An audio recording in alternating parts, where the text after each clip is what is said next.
Hey YouTube, what's up? XX Panzer XX here, and as I said, I was gonna put up the LIs that I had got for my birthday. I got some badly needed LIs. So let's run through them. The first one I got is a T-38 light amphibious tank. This is probably the weakest and smallest tank that I've seen and that I have. But I suppose it could be a great infantry support tank. It does 2 against tanks all the way across, so it's not going to destroy any vehicle, but it's great against infantry. Plus, it's amphibious, which means it can cross streams and stuff, so that can be useful. Then, one of my favorite pieces that I got is the Su-85. Beautiful, beautiful piece. I think it's like one of the rarest pieces there is. It's a beautiful, and my Soviets and Allies all together really needed a good tank destroyer. Then I finally got some Russian infantry. I got a Mosin Nagant, which he's command dependent, but if I keep him near an officer, it wouldn't matter. But I need a Russian officer first off, unless I'm playing just Allies versus Axis. Then I got a Soviet conscript, which he's not as tough, but you know, he's some infantry support, but he also needs command dependent. And then I got a PPSH-41 SMG. He's not command dependent, but he can only attack at close range, so that's what limits him. I got a Maxim M1910 MG. My allies and Russians especially badly needed another MG. This is a pretty good MG, not as powerful as the MG42, but it's also command dependent. I got another French Samoa. This one is from the early wars. As you can see, the color scheme to it. Other than that, it's the same tank. Then I got some French infantry, so there's some more infantry support, and then there's some French infantry support that I needed. So he's pretty good, he's just a regular infantry. And then I got a North African Valentine II.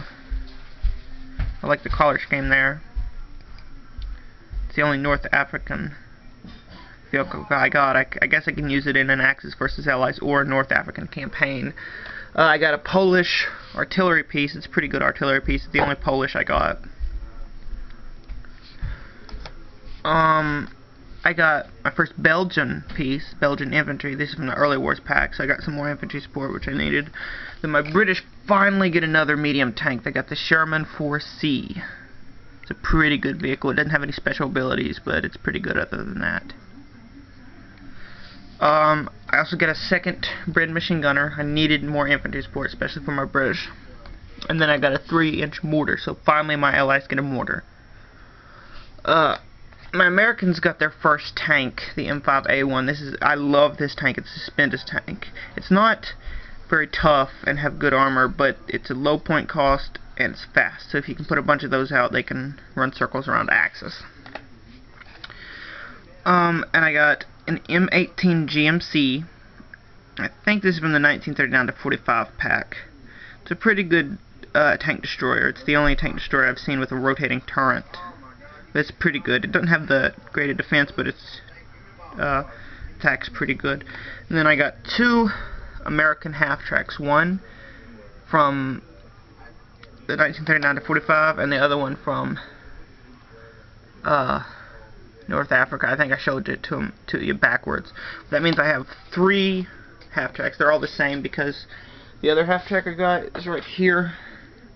It's a Lend-Lease half-track to the Russians. It's Russian, but it's technically a half-track the Americans gave them, so it's basically the same one.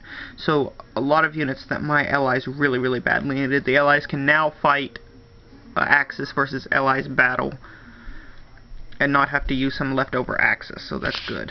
Alright, thanks for watching the video. Subscribe, comment, tell me what you think. Until next time, XX Panzer XX out.